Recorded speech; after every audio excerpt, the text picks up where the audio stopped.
6 kids. I had 6 kids. I had one car. All 6 to 8 kids was in my car. Don't get the police on me. But I had everybody in my car. We traveled all around mid-region. We was everywhere in that one car. And being passionate, like a lot of people don't want that. A lot of people want to see kids win. Me, I want to see kids develop on and off the court. So it's different for New Day. It's different coming behind me. So a lot of people can't handle that. So they got the dirty knees and all that. Them are the kids that you want. Because they ain't going to back down at all.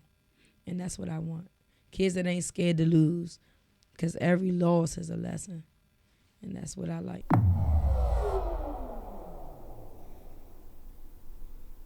The harder you grind, the bigger you dream. The harder you grind, the bigger you dream. The harder you grind, the bigger you dream. I said the harder you grind, the bigger you dream. I said you're up and I'm up. Y'all now tuned in to the Grind Hard Dream Big Show. The harder you grind, the bigger you dream. I got a special guest in the building. Go ahead and introduce yourself to the people. Okay. I'm Coach Rita. My name is Sharita. I'm the founder and the CEO of New Day Youth Program.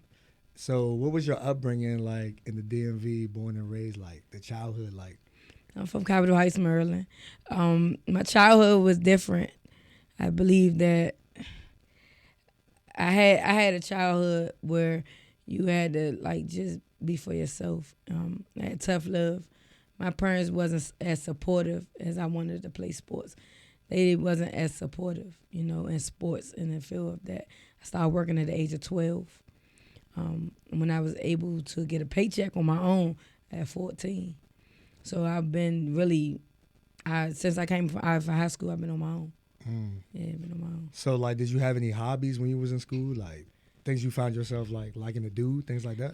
When I was in middle school and elementary, I thought about sports all day long, basketball. Of course, I got active with doing things I wasn't supposed to be doing. I was the middle child. So if you know what the middle child the middle child don't get the extra love, the extra attention. So for me, I didn't find a hobby. My hobby, I wanted to work, make money. I wanted to make money at my first job, my real job. I threw newspapers from 10 to 12. That was my job with my grandparents. They made us throw newspapers 3 or 4 o'clock in the morning. So I learned life skills early. I learned, how to grind early. At 14, I had to work at IHOP from 14 to 18. So that's when I started learning how to get my own money, get out here and do what I had to do. And I paid for my own prom, my own graduation. I had a mom, of course, but it was 3 of us, and the struggle was real. Gotcha, for sure. Yeah. So I guess the upbringing and things like that, like social, emotional, dealing with that, because that's heavy, right? So how were you able to navigate and look forward towards the next day and things like that? I played sports a lot, so I played basketball, but recreational. My mom couldn't afford, put under the whistle, AAU. I just navigated. I literally, I looked to the wrong things. I'll be honest. I looked to the wrong things to push through.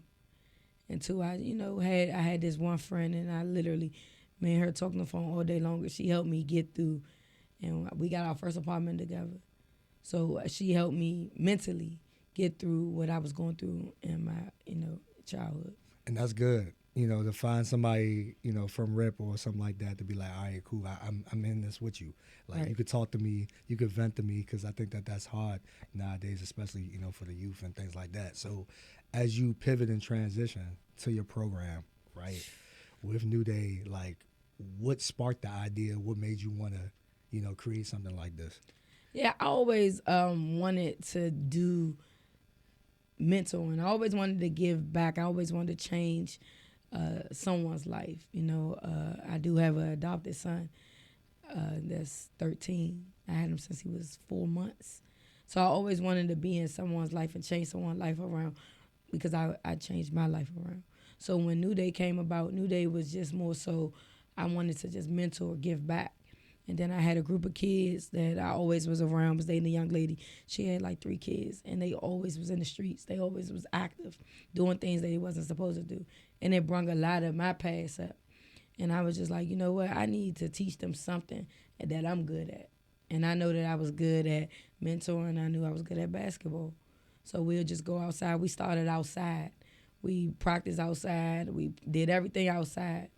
So I started to network a little bit more. Then I got a little middle school gig, was an assistant coaching. So I was able to see what it looked like the coach inside the school system and then what it looked like the coach on the outside.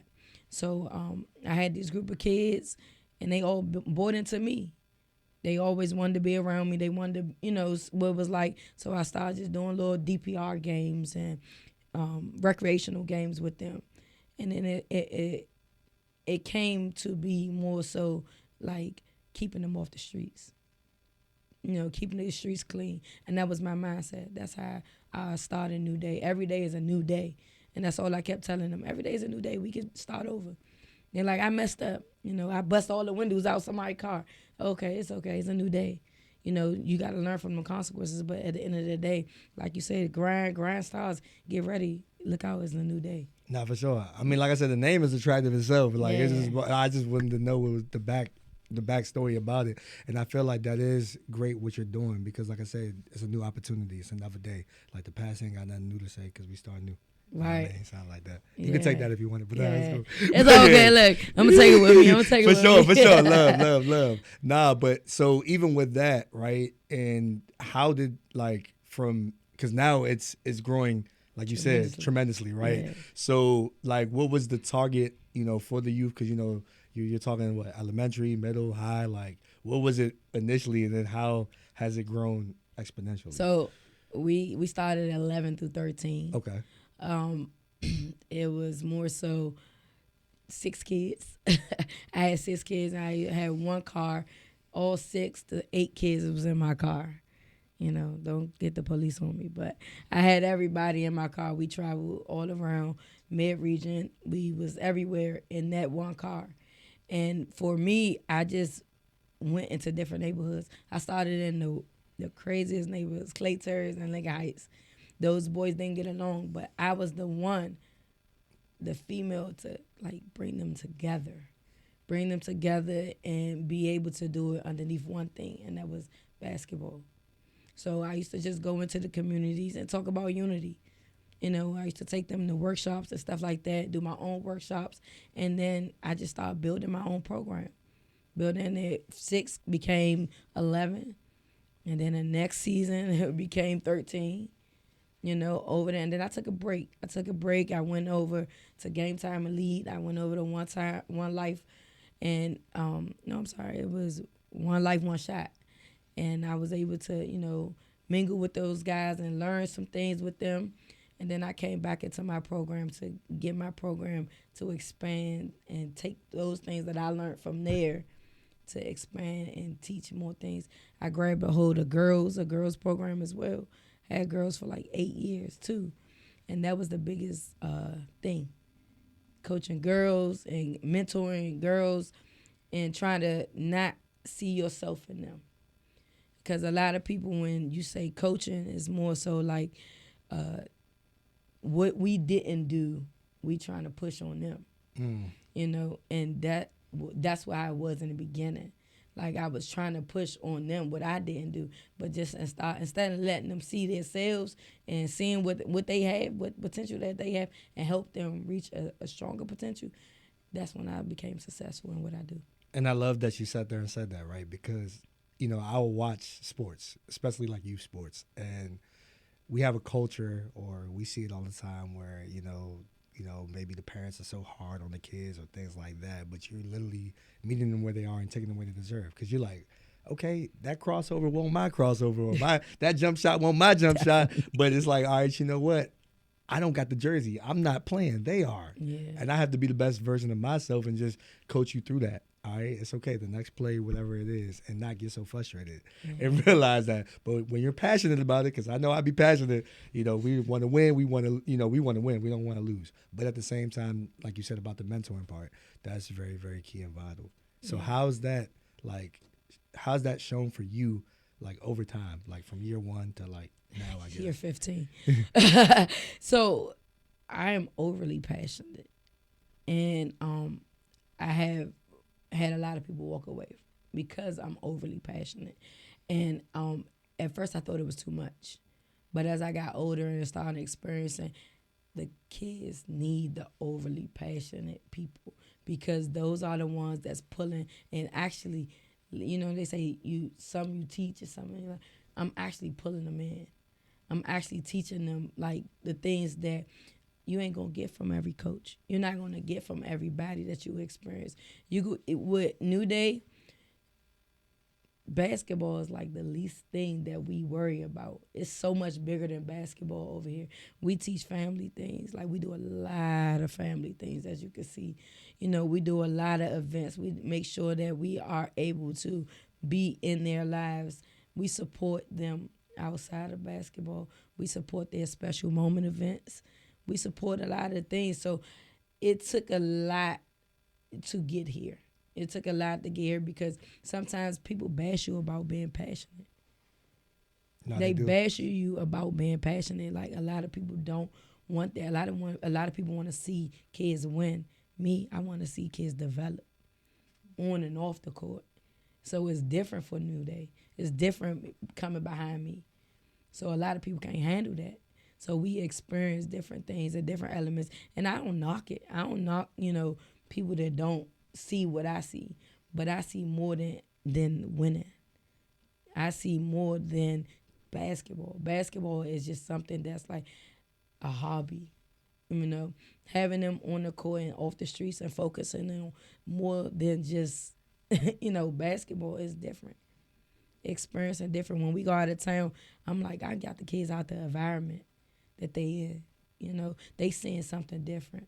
Whether it is for a week, 2 days, or an hour, they seeing something different.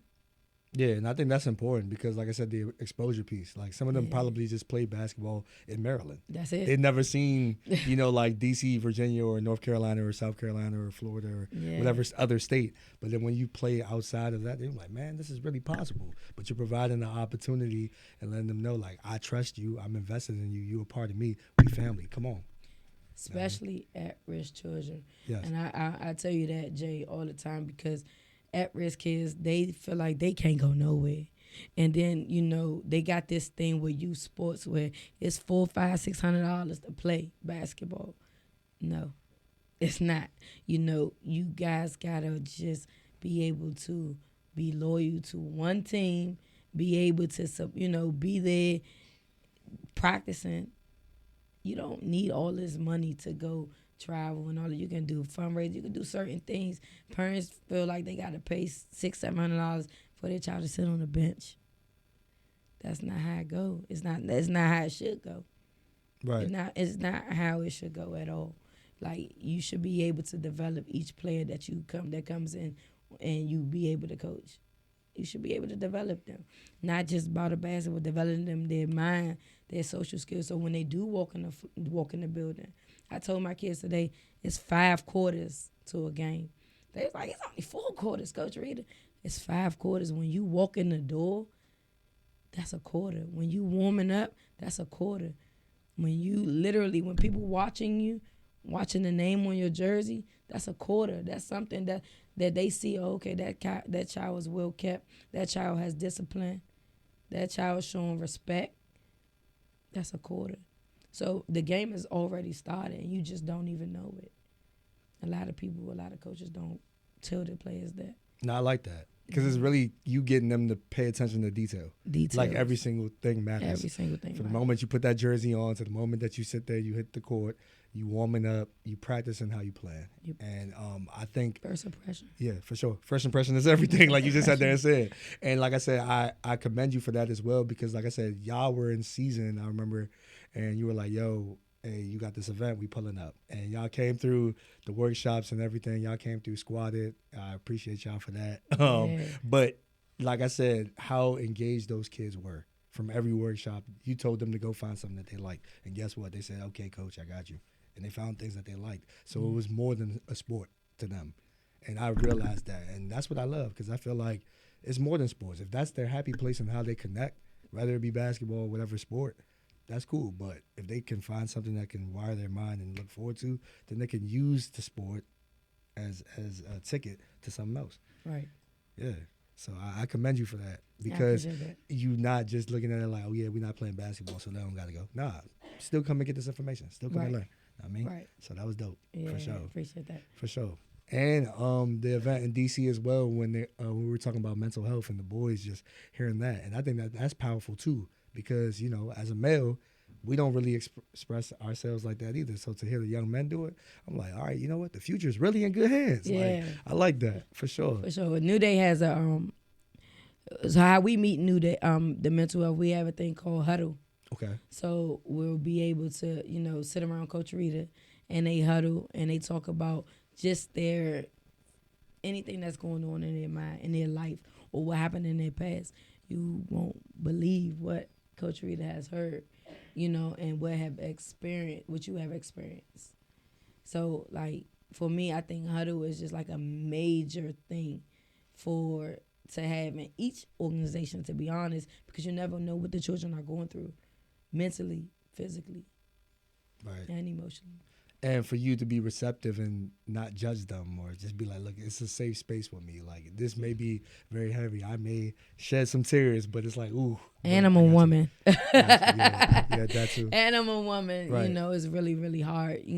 For me, I want to say, I'm not going to speak for others, but for me, it's really hard because you get a lot of men that's already looking past us. Like, why are you teaching basketball? Why do you have all these boys around you? For me, I gain respect when I walk in the door. I earn respect when I walk in the door. Like, the kids, they know, oh, don't play with Coach Rita. Yeah. Don't play with her. And you have to be able to have that. Nowadays, or the kids will run over you. No, I agree. It's a level of grit and a level of, you not necessarily demanding it, but just understanding what you're modeling. Right. And then once you model that every single day, they know what the expectation is. Right. So, like I said, I've seen you guys play basketball before. So I've seen you guys literally, collectively come together. What's my non-negotiables? They already on the table. You already know what it is. Yeah. So expect that. And if that's the case, then you know what your consequences are. Right. But you lay it out so that way they already know. That way ain't nobody sitting there hoodwinked and not knowing what's going on. Right. Right. But what I commend also is the buy-in that you have with the parents. I believe that that's so powerful. Because the thing about it is they believe not only in yourself, but they believe in the program and what you're doing. I think the beautiful thing that you sat there and said is the development part. Right, because we could look at basketball now and feel like, oh yeah, well, we're not worried about the development. We just want to do X, Y, and Z. But developing a kid is so important because there's times where they may be the star, and they may not be the star, or they just have to realize at the end of the day, like the work still has to get done. Yeah, development comes from more than just basketball, though. Like you're developing life skills. You're developing how the bullying thing is so major in school nowadays. So you're developing their mindset to how to handle certain things. And with basketball is a lot of people don't install heart. That's the number one thing that you're supposed to install in a child when they come to any youth sport. You have to install heart. If you don't install heart, a lot of things going to go left for you because the fear comes from just the appearance of a person. A lot of kids, oh, he's huge. He's 6'4". I'm not playing. I can't play him. If you have heart, I'm going to go past him. I'm going to be able to have that heart where can no one touch me. No one going to take my dribble. No one going to take my shot. So installing heart is serious. It's a major thing. And a lot of coaches, they want experienced players. Me, I want players that I can develop and build heart on and off the court. And I salute that because, like I said, sometimes, like you just sat there and said, they'll take the star, the 4-star, 5. Nah, give me the 1-star, give me the 2-star, because guess what? Give that it one to me all day. Yeah. You know what I'm saying? I'd rather take that because at the end of the day, there's potential in that. Yeah. And I can build into that, and I can realize that it's a full-time job. I don't got to just sit there and be like, oh, yeah, we play one game. I'll see you next month. What you mean? Nah, I seen you today. I'm going to see you tomorrow. Right, and I'm going to see you the next day. So, like, even with that and, like, conditioning, I think also, because I've seen, like, clips where, you have them kids working so hard outside or whatever like that. What is it that you really try, like with those game time situations and things like that, is it like I guess we could both agree to sit there and say it's all mental, right? It is a mental thing. Okay. It is a mental thing. And I believe in, why should you touch a gym floor? Why should you touch a gym floor if you're not working hard outside? When I was coming up, we played outside all day long, from morning to night. So a lot of my posters, a lot of my kids are outside. You know, we don't buy into a lot of playtime in the gym in the summertime, only because you get the experience of getting pushed around outside. You get the experience with kids that don't get a chance. Like I told you, like I didn't have that chance. Those kids come up and play. And those really are the kids that really can play, are the kids that's outside. Right. Their kids are more stronger, they're aggressive, they hit the concrete, they got the dirty knees and all that. Them are the kids that you want. Because you know they ain't going to back down at all. And that's what I want. Kids that ain't scared to lose, because every loss is a lesson. And that's what I like. For sure. And even with that, right, the whole regime in which you've built, because like I said, 15 years, that's a lot. So I want to say I salute you for that. That's a long time coming, and I know that the program is only going to get better. You know what I'm saying? Because you've built a foundation, a glimpse of hope, something that they can look forward to. So like you've created a safe space for these kids to just smile more and enjoy themselves. So like as That's what it's about. as you're doing this, like what is the self-care like for you? Like how do you get to decompress and unwind through all this? Because it's like, yo, I got this team, I got this team, I got that team, I got all this. What about me? Wow, that's a great, great, great question. Honestly speaking, it's really hard to separate yourself. I'm a newlywed, so it's hard to separate myself with that as well. Like, you know, trying to separate basketball, the mentoring program, and also I deal with U.S. Attorney Office, where I deal with the kids on the box. I mentor those kids too, you know. So my 10% of life to self, I work full time too. I've been working for 19 years at the same place. So it's hard. That 10%, sometimes I don't even have it. And thank God I got a wife that understands it, you know, because it's hard to separate it. It's really hard to be a sports wife. A kid calls in the middle of the night, I'm answering. You know, no questions asked. I think the most part of me having self-care and the self-love is just to sit back and see my children and see the development that I have put on these children, to just see it. That's the love that I get. That's the 10% that I'm like, dang, look at this. You know what I'm saying? Like, one of my kids made it to the NFL. That's one love. of my kids are playing overseas. That's love. You know that, and then I got one kid that's 28 that's in jail, that still calls, still needs Coach Rita in his life. So you look at the negative, you look at the positive, and you be like, that keeps me going. That's good. That's good. And I think that, you know, as you can reflect on that, you look at the work and you're like, you know what? I'm celebrating myself. Celebrating myself. Taking myself. That's why I'm here today. Yeah, that's all right. Great start. Yes, celebrating yourself and eating your favorite food, whatever it is. And I think that those are the things that, you know, I would tell you to do, like celebrate yourself, because what you're doing is major. It's not small. It's not just anybody. No, anybody can't do that, because it requires the right heart posture and the assignment. You know what I'm saying? Your assignment is, it started local, but it's global. People know y'all outside of a state. You know what I mean? In Nebraska. So that's the other side. You know what I mean? Right. So like, people know it. So it's like local then global, but celebrating each and every step of the way. So that's what I would definitely say. Celebrate yourself, because you deserve it. I appreciate that. For real, you do. That. Literally. Yeah, self-care for me can just be like decompressing from the phone. It's hard because, you know, working with kids. Very hard. And all that stuff. Like, kids to sit there and hit you up and be like, oh, yeah, I need this, I need that. And, you know, sometimes it's like, what about myself? But, you know, walking away sometimes, taking that, you know, taking those walks, even journaling or even reading for me, because I'm a natural learner, so I like to do those things. I'm learning. I'm learning to just give myself some grace. I beat myself up a lot because I want things to go certain ways. But for me, I have to learn to do that. That's great advice because I don't do that. I don't. I eat, sleep, drink. New Day Youth Program. Yeah, that's heavy. I mean, sometimes I could be doing that for Grind Hard, Dream Big, but I'm like, I got to be my best self because if I'm not, it's going to show up. I think everything I do has a part of this program in me, you know. And like I said, I got to give grace to my wife because I know she probably like, what in the world are you doing? What are you thinking about? But at the end of the day, she sees my passion. And that's where I tell you I'm overly passionate.